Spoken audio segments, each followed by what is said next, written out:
Everybody gets prepared, and we are set to go with the first pitch. LSU and Dartmouth. And a strike from Schmidt. And a 96-mile-an-hour fastball to get the party started for William Schmidt. A little up and down freshman year, which most freshmen do. And now he has gotten bigger, stronger, and that was a wipeout breaking ball right there. 0-2, nowhere near the zone. Dar makes the play from the base path. A 3-up, 3-down inning. A fly ball to center, a strikeout, and a ground out. LSU coming to the plate for the first time when we come back. To earn more playing time. That time he waves through the 3-2 pitch and does not make contact. That was an 89-mile-an-hour fastball right down the middle. I would say you're pushing probably somewhere in the neighborhood of 7,000 or 8,000 actual, and that's a bomb to right field. Way up and way out. You can pucker up and kiss that baby goodbye. Home run number 5 for Jake Brown. It comes with 2 outs in the bottom of the first inning, and the Tigers get on the scoreboard before the ink on the scorecard dries. I think LSU probably needed that one. It was a 3-2 breaking ball, and Jake Brown from Sulphur High School in the Lake Charles area, he's a breaking ball that just hangs right in the middle of the plate, and he got it all. As soon as he hit it, he knew it was gone. Team from the south up, but Curiel backpedaling quickly, still running. Oh, nice catch. And he gets to it as he stumbles and falls on the gravel out there on the warning track. That ball kept carrying, and Curiel was able to stay with it. That's a high breaking pitch. It's called strike 3. A 1-2-3 frame. You want to turn him around to the other side, but not the case with Stephen Milam, and shows a good eye right there drawing a walk. That's the 11th base on balls that he has earned so far this year. That got him, huh? Oh, went behind him. I thought it got him on the leg, but that pitch actually went behind Aaron Beatty. So the wild pitch shoves Milam into scoring position. Didn't get the bat a couple of times late in the game when his spot would have come up in the lineup. There's a call, third strike. Aaron Beatty was frozen and walks away slowly. Dar is hitting .400 in situations like these, runners in scoring position, and that plunks him. So a walk, a wild pitch, and a hit batter. Runners at second and first with 1 out.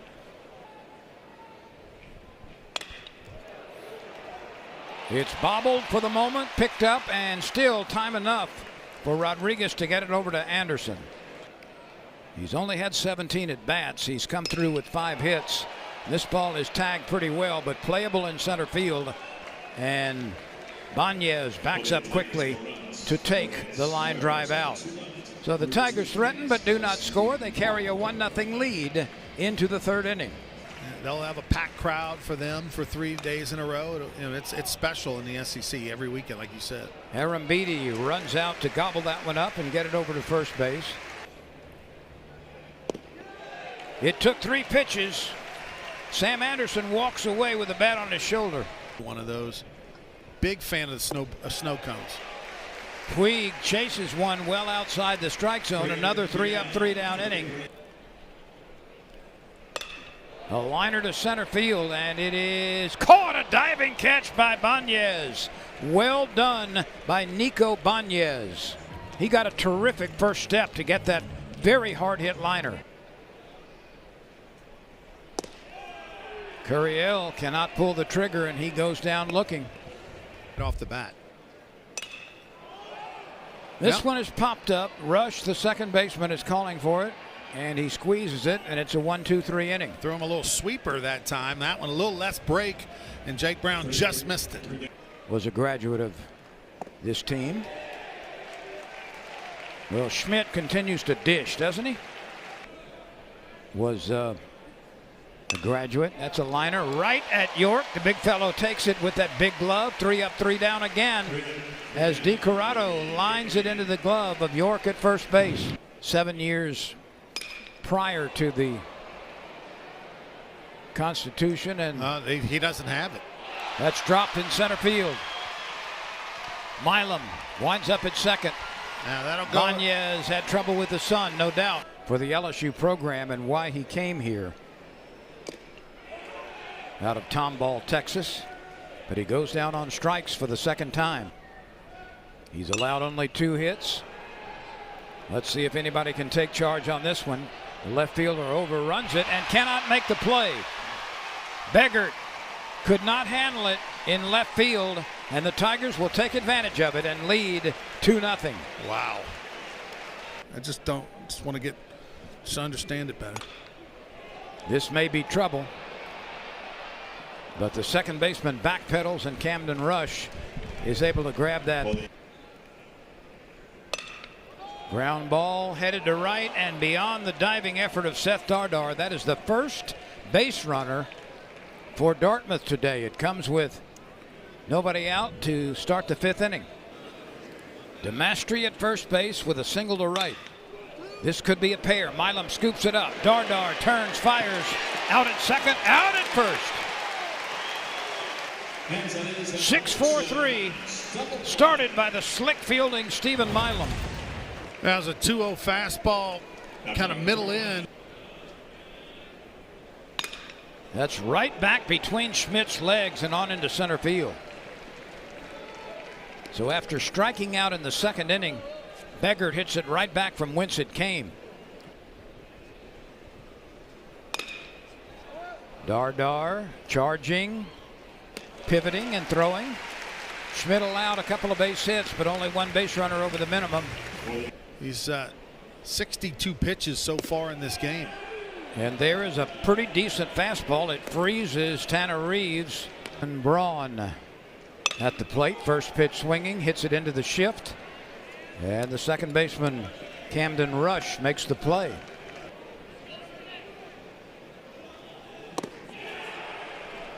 Eddie Albert continues to tie up the Tigers. Have a day, big fella. 10 pitches that inning. Only had 8 the inning before. I mean, incredible the performance that Eddie Albert's having right now. Milam can't get it. That's on into left field for a base hit. And lately, Dartmouth has been finding a few better swings on Schmidt. He waits for the 2-2 pitch. That gets by York.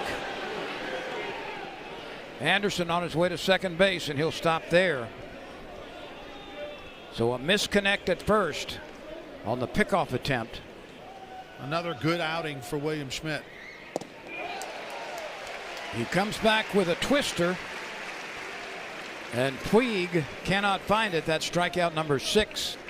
Here's the 1-2 pitch. He got him swinging. Went with the 12-6 bender that time. Took a little something off. The pitch grounded to the left side. Carraway waits on it and runs over to make the tag. Carraway alertly saw the runner coming within his range and was able to make a diving effort to get the tag. So a fielder's choice to end the inning. Brown lifts this one. Looked like a changeup. Let's see if anybody can get to it. Sun is still a problem, and there's a snow cone catch by the left fielder Beggert. Walk-up music is for York. Another chance for Beggert. He's got it. Attaboy. A fly ball off the bat of Seth Dardar to produce the second run. Milam goes down on strikes. So a 3-up, 3-down inning, and that's 1, 2, 3, 4, 5, 6, 7 in a row. And they've been missing him most of the year. Demastri ropes it through on the right side. That's his second hit. He's 2 for 3.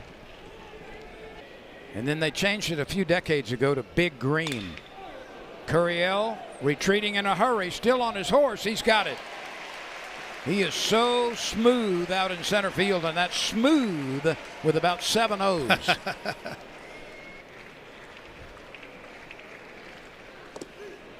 Arambidi cannot control that wild pitch.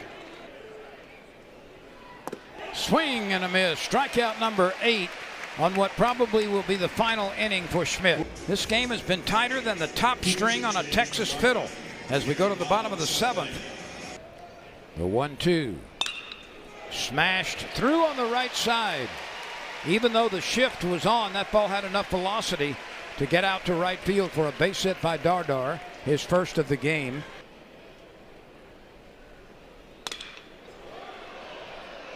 Reese shading his eyes and takes a couple of extra steps to get to it for the second out. Well, Eddie Albert comes back to get a strikeout of Tanner Reeves. He has been magnificent.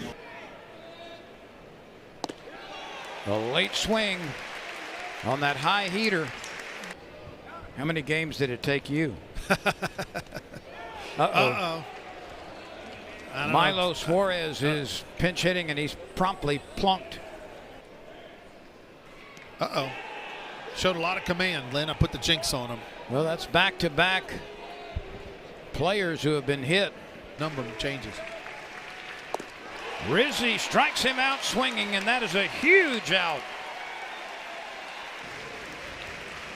Here it comes.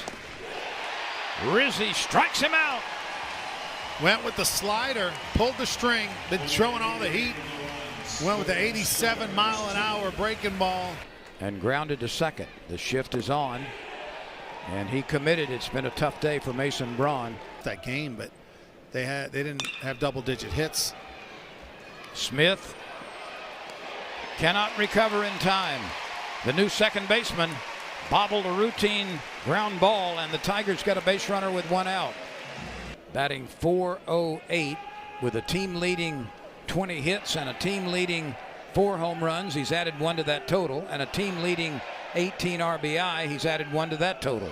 Let's watch Curiel here. Not going. Brown tattoos one into center field. Banez back. He cannot get it. Curiel rounds third. He's waved to the plate. He's going to make it without a relay throw. Jake Brown once again. What can Brown do for you? Well, what Jake Brown can do is deliver 2 RBIs for LSU on a day where they needed both of them.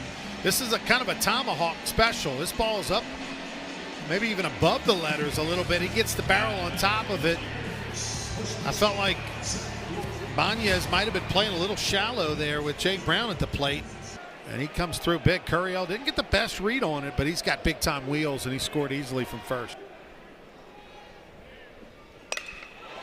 York hits one high and hits it deep.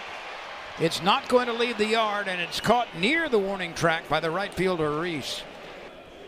The pitch. Hit on a couple of hops to the second baseman, Smith. This time he makes the play cleanly, and the side is done. They have a 6'7" righty, and LSU's got a 6'9" righty, so you have to be a giant to pitch in Massachusetts, clearly. Curiel coming on, covering a lot of ground toward the infield. He's got the very high pop-up. That one was supposed to be a breaking ball of some sort. That's a wild pitch. Right 3 called. Chris Miller comes to the plate. And once again, a misconnect at the plate. A wild pitch. It's a 4-pitch walk to an .083 hitter. And that's not what you want to see. Nope, because it brings the tying run potentially to the plate. Swing and a miss. Newt comes out of the bullpen to strike out the final batter, and the Tigers get the shutout. William Schmidt earns the win. He's 3-0, and LSU does enough to win despite collecting only 4 hits. Thanks for watching the video. If you're enjoying the college baseball content, please consider hitting that subscribe button so you don't miss any of the action. Thank you.